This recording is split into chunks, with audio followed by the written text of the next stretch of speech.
Hi guys, Jake from Full Access UTV, and today we're going to talk about silence. The kind of silence when your kids aren't at home. The kind of silence when your wife's not nagging. The kind of silence that you want in your life.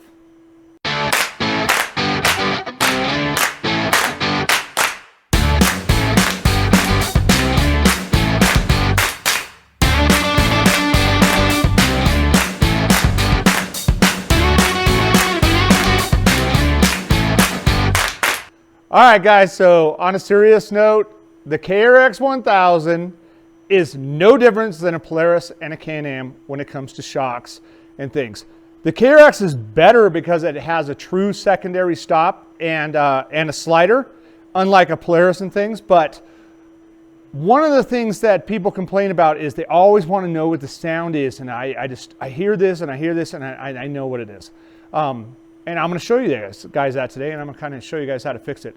But basically, it's a real simple fix, but it's because your springs are sagging. Everybody knows the KRX 1000 has bad springs. Trust me, so do Polaris and so do Can-Am. All the factory springs are just not good. You've always got to keep cranking height back into them and things like that, but at some point you're just going to realize, hey, I'm going to change these out, get springs to fit me. That's a huge thing to be said. I have shock therapy springs that are made to me and my liking and my payload. And I have no complaints. I've said it before in a video. Still to this day, this car has like 3 clicks front and rear.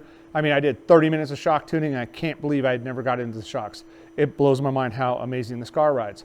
I get into our other KRX or the Ober KRX, and man, that thing is just soft in the front and it's too stiff in the rear. Mostly everybody notices this and says things. And the reason being is the rear is set to take some payload. That's a big thing.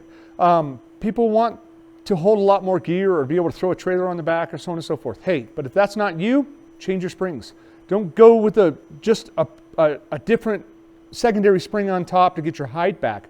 You should be worrying about the whole process thing, and you guys will be shocked at how much better your ride is. On our KRX, we do not have a ton of weight in the back, so I went with extremely light springs in the front, and we increased spring rate in the rear, and we increased spring rate in the front. What that does is when you're hitting bumps, the front is trying to keep it up and transition everything back to the rear. And if your rear is too stiff, it's just constantly hucking and bucking, and you guys are probably feeling it. I was feeling the seat and everything else, and it was pretty horrible. And by the way, here's some advice that I can recommend. If you have stock springs and shocks, turn your front clickers to 11 and turn your rears on 0. It is the best ride that I was able to get out of a KRX that didn't make the front a little too stiff or anything like that, but that's the best thing you can do. Otherwise, change out the springs. If the sound's annoying you, hey, you know what? You don't want to spend the money on springs? That's fine. There's a shock silencer kit. The shock silencer kits are nothing crazy. We didn't invent them. We're not the first people in the world with them, but hey, I mean, this is our KRX 52. It's a shock silencer kit. And I'm going to show you guys just real quickly how to put it on and why. So what you guys are hearing is, by the way, this is a KRX 1000 front shock. That's what you're hearing, but it's just amplified through all that plastic, that megaphone that is a KRX. I think that's why everybody says, God, they're so loud. It's just a megaphone in that thing. So basically what you need to do is you're going to silence this between your secondary stop. So on the KRX 1000 shocks, you actually have a built-in secondary stop. It's unlike Polaris's. They don't have anything, and they just basically have a little cheap tinder spring. One of the great things about a KRX 1000 is you have 2 different spring rates in your car. You have a lighter upper rate with a stiffer lower rate. So as your suspension rides around, you're riding on the lighter upper rate until you've exceeded it, which is that. And then it brings in the primary spring rate on the bottom. And that's when it starts to get stiffer and it doesn't want to bottom out. There's sweet spots in here. Nothing too crazy, so on and so forth. Again, Justin and Shock Therapy, those guys got it down. I believe in those guys to springs, and that's what I'm running. But if you want to still get rid of this, even he makes a cure for this too. But so do we, and it's a lot less expensive, and that's what I'm going to show you how to do. So for starters, I'm not going to show you how to take the shock off the car. In my opinion, you should take the shocks off the car. It's a lot easier. The only one you could probably get away with it is the rears. And in the end, it's one bolt that you're not going to remove. You might as well remove it and just do it. So the first thing you're going to need to do is have Wyatt step up here. is you need to come up with a measurement. Now, don't trust my measurement. This is already taken apart and everything, but you're going to see right now it's at 6. Wherever your shocks are, that's where you want to be when you're done with this whole process. So this number is 6. Trust me, don't listen to that. But if yours are like 7 1/8, whatever, hey, that's where you want to go back to. If you notice your springs are sagging, how much? I'll give you another piece of advice. What I've noticed so far in a KRX is if you're about 1/2 inch low in the front, or say you're 1 inch low in the front, okay? On the front shocks, you want to bring down that upper adjuster about 1/2 inch. 1/2 inch will give you 1 inch, because you think about it, the shocks are mounted in the middle of the A-arms, they're 45-degree angle. That's what changes it. Same thing in the rear. The rear is not really 50-50, it's really close, but when I do my adjustments in the car, if I want 1 inch out of the rear, I also do a 1/2 inch in the rear, but I think most of the time, I think I come out to about 5/8. But that is super important, because the next thing you need to do is you're gonna need a shock tool. We got shock tools on the website, and they're specifically made for the KRX 1000 shocks. You need to take these things apart. So why it comes up, these things are locked together. You've got an upper and a lower that are locked together. You can hammer them apart with a chisel and you can get it loose, and that's the easy part. The other thing you can do too is you can use our tool and basically lock it in, put it on a ratchet, and basically just kind of hit it, and when you hit it, it will loosen that up. You could take the first one away. It should be as simple as this. By the way, clean your shocks. If you guys are going to work on them, clean them first, man. Don't be a pig now. So then you want to remove your second one.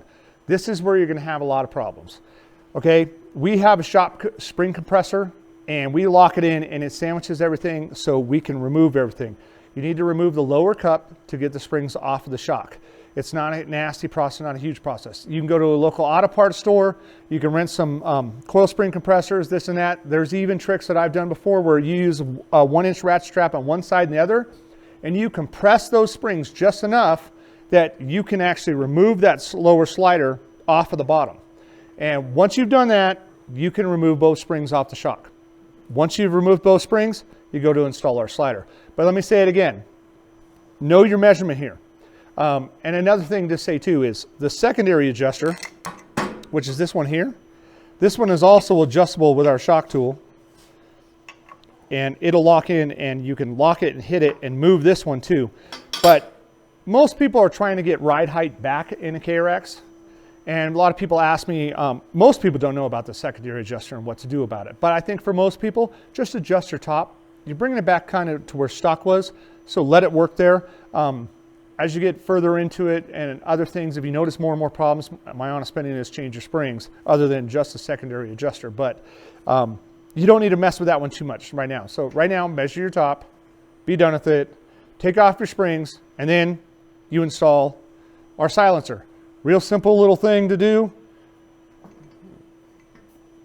Once the coil springs are off, you're going to slide it up here, and you're going to slide it on this shock body. And these things are fairly tight. I'm going to get it down there, and once I get it on, I'm going to try to attempt to make sure that I don't have it twisted or anything. Just keep sliding it down all the way around. And that's it. That's installing the shock silencer. It's literally that easy. Everybody knows the hard part's getting it off the car. All of these things that we make are, they're really simple, like our shifter boot to keep the dust out and everything else. But man, it takes a lot of work to get it out of there. So let me do a demo with this. You hear the difference. If you can hear it, it's quite a bit quieter. So you've got a whole, rubber silicone stop in here, and it really takes that sound out of the car. So I think I've covered everything on the table. Hopefully I gave you guys a bunch of good info and you appreciate it. But man, I don't even care if you appreciate it. I hope you liked the video. So please click that like and subscribe button. And I appreciate it. My family appreciates it. And thanks for watching.